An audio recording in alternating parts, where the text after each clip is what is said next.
మిత్రులారా అందరికీ నమస్కారం. Welcome to Innovatism channel. ఈ మధ్య తరచుగా అనేక అతి దారుణమైనటువంటి విషయాలు మనం వినవలసి వస్తుంది. అటువంటి కోవలో అత్యంత దారుణమైనటువంటి ఆ యొక్క పూర్వాపరాలు అంటే ఎందుకు అత్యంత దారుణమైనటువంటి అంటే సంఘటనలో చంపబడినది ఎవరి చేత చంపబడినది అంటే ఆ కూతురు ఎవరు సహకారంతో చంపింది అంటే మరి కూతురు యొక్క వయసు ఎంత అంటే పిల్లలు 20 సంవత్సరాల లోపల ఉన్నటువంటి అబ్బాయి. వీరిద్దరూ కలిసి తల్లిని చంపారు. మా యొక్క తల్లిని చంపారు. వారి పేరు వారి ఊరు విషయాల్లోకి వెళ్ళకుండా క్లుప్తంగా ఈ విషయంలో ఒక అమ్మాయి 10వ తరగతి చదువుతున్నటువంటి అమ్మాయి ఇన్స్టాగ్రామ్లో పరిచయమైనటువంటి ఒక అబ్బాయితో ప్రేమలో పడి ప్రేమించి ఆ ప్రేమను తెలియచేయటానికి అతను ఊరు వెళ్ళి అక్కడి నుంచి వచ్చి ఇలా జరుగుతున్నటువంటి క్రమంలో తల్లి వారించడం, తల్లి కూడా ఆ ఊరు వెళ్ళి వాళ్ళకు కూడా వారించబడి ఇలా జరిగినటువంటి క్రమంలో తల్లి ఉంటే తన ప్రేమను అంగీకరించదు అనేటువంటి ఉద్దేశంతో ఈ అమ్మాయి 10th క్లాస్ చదువుతున్నటువంటి ఒక అమ్మాయి తన బాయ్ ఫ్రెండ్ సహకారం, ఆ బాయ్ ఫ్రెండ్ తన సోదరుడి యొక్క సహకారం వీళ్ళు ముగ్గురు కలిసి తల్లిని అత్యంత కిరాతకంగా చంపిన తర్వాత ఇంకా కొన ఊపిరితో ఉంటే వాళ్ళు అప్పటికి వెళ్ళిపోతే ఈ అమ్మాయి మళ్ళా వాళ్ళు అత్యంత కిరాతకంగా జరిగినటువంటి మరి దీని యొక్క పూర్వాపరాలు వాటి యొక్క లీగల్ ఆస్పెక్ట్స్ దానికి సంబంధించినటువంటి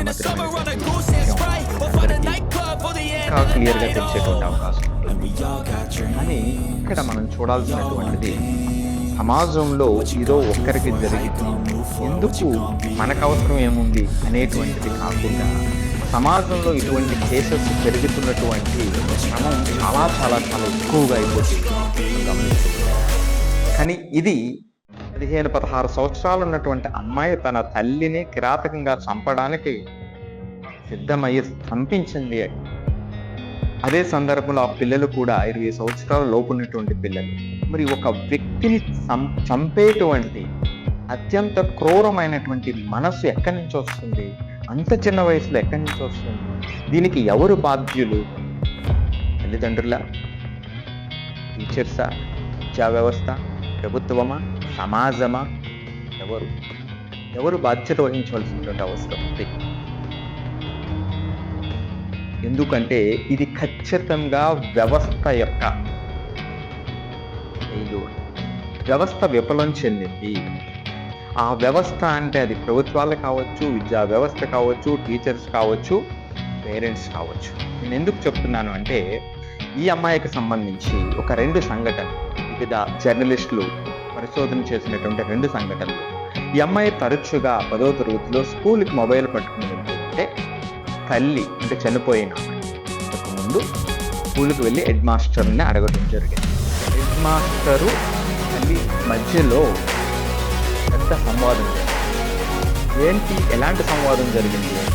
తల్లి ఏమో పిల్లలు సెల్ ఫోన్ స్కూల్కి తీసుకొస్తుంటే మీరు ఎందుకు కంట్రోల్ చేయలేకపోతున్నారు అని తల్లి ప్రశ్నిస్తుంది అటుపక్క నుంచి హెడ్ మాస్టర్ వాళ్ళు తీసుకొస్తున్నప్పుడు మేమేం చేయగలమనేటువంటి నిస్సహాయత అతను వ్యక్తపరచడం చూసారా ఇక్కడ. అంటే కూతుర్ని కంట్రోల్ చేయలేనటువంటి తల్లిది తప్ప 10వ తరగతిలో కూడా పిల్లల్ని కంట్రోల్ చేయలేనటువంటి ఆ హెడ్ మాస్టరు టీచర్స్కి తప్ప. ఇది సంఘటన 1. సంఘటన 2 ఏమిటంటే ఇదే అమ్మాయి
ఆ వ్యసనానికి బానిసలయ్యి వాటి యొక్క ప్రవాహంలో కొట్టుకుపోయేటువంటి అవకాశం ఉంది. సో, తప్పనిసరిగా ఈ సందర్భంలో ఎవరు ముందడుగు వేయాలి? ఎవరు బాధ్యతను గుర్తెరిగి ప్రవర్తించాలి అన్నప్పుడు ప్రతి ఒక్కరికి నీవు, నేను, ప్రతి ఒక్కరు, ప్రతి రాజకీయ నాయకుడు, సినీ యాక్టర్స్ కానివ్వండి, ఇన్‌ఫ్లుయెన్సర్స్ కానివ్వండి, వీళ్ళంతా ముందుగా నడుం బిగిస్తే తద్వారా విద్యా వ్యవస్థ, టీచర్సు, పేరెంట్స్ అందరూ కూడా కలిసి సమిష్టగా ఆలోచనతో చేయాల్సినటువంటిది తప్ప ఏదో ఏదో ఒకరికి జరిగిందని వారి మీద నింద వేసి వాళ్ళని ఇట్లా అని ఇట్లా అని నీకు నోరు ఉంది కదా అని మాట్లాడితే దీనికి ముగింపు ఉండదండి. కాబట్టి ఇట్లాంటి అత్యంత దారుణమైనటువంటి సంఘటనల మీద ఇమీడియట్‌గా రెస్పాండ్ అవ్వాల్సినటువంటి అవసరం ఉంది. ఇట్లాంటి వాటికి ఒక ఫ్రేమ్‌వర్క్‌ని డిజైన్ చేసి ప్రభుత్వాలు తద్వారా అటువంటి వాటిని చాలా మినిమైజ్ చేయటానికి సరైనటువంటి చర్యలు తీసుకోవాలి. సో, చూడండి 10th క్లాస్‌లో ప్రేమ అంటే సాధారణమైనటువంటి విషయమే. ఈరోజు వచ్చినటువంటిది కాదు. గత ఎన్నో సంవత్సరాల నుంచి ఇట్లా నడుస్తున్నది. కాకపోతే ఆ యొక్క ఇంటెన్సిటీ కానివ్వండి, వాటి యొక్క రేషియో కానివ్వండి చాలా తక్కువ ఉండేది. ఇప్పుడు ఆ ప్రేమ దాటి క్రూరత్వం వైపు మనసులు బయలుదేరి వెళ్తుంటే సమాజంలో మనుషుల మధ్య ఉన్నామా, క్రూర మృగాల మధ్య ఉన్నామా తెలుసుకోలేనటువంటి పరిస్థితుల్లో వ్యవస్థ దిగజారిపోతుంది. ఏ వ్యక్తి అయినా ప్రభావితం చేసేటువంటి వ్యక్తి ఏ వ్యక్తి అయినా తలదించుకునేటువంటి సంఘటనలు ఇవన్నీ. ప్రభుత్వాలు లక్షల కోట్లు ఖర్చు పెడుతున్నాయి, వేల కోట్లు ఖర్చు పెట్టి విద్యా వ్యవస్థకి చేస్తున్నాయి అని గొప్పలు చెప్పుకునేటువంటి సందర్భంలో ఇటువంటి సంఘటనలు అత్యంత క్రూరంగా కిరాతకంగా జరిగేటువంటి సంఘటనలు వ్యవస్థ యొక్క ఫెయిల్యూర్. వాళ్ళలో సింహభాగం రాజకీయ నాయకులు, పార్టీలు, ప్రభుత్వాలు, యాక్టర్స్. మరి వీటికి ముగింపు పలకడానికి లేదా వీటిని తగ్గించేటువంటి ప్రయత్నించడానికి పూనుకోవలసినటువంటి ప్రతి వ్యక్తి బాధ్యత ఎరిగి చూడాల్సినటువంటి అవసరం ఉంది. అదేవిధంగా ప్రభుత్వాలు కూడా అంతే శ్రద్ధతో స్పందించి దీని మీద ఇమీడియట్‌గా ఇటువంటి సంఘటనలను కంట్రోల్ చేయడానికి ఒక వ్యవస్థని నిర్మించవలసినటువంటి అవసరం ఉంది. ఆ దిశగా మనం అందరూ కూడా ఒక ఒత్తిడి తేవలసినటువంటి అవసరం.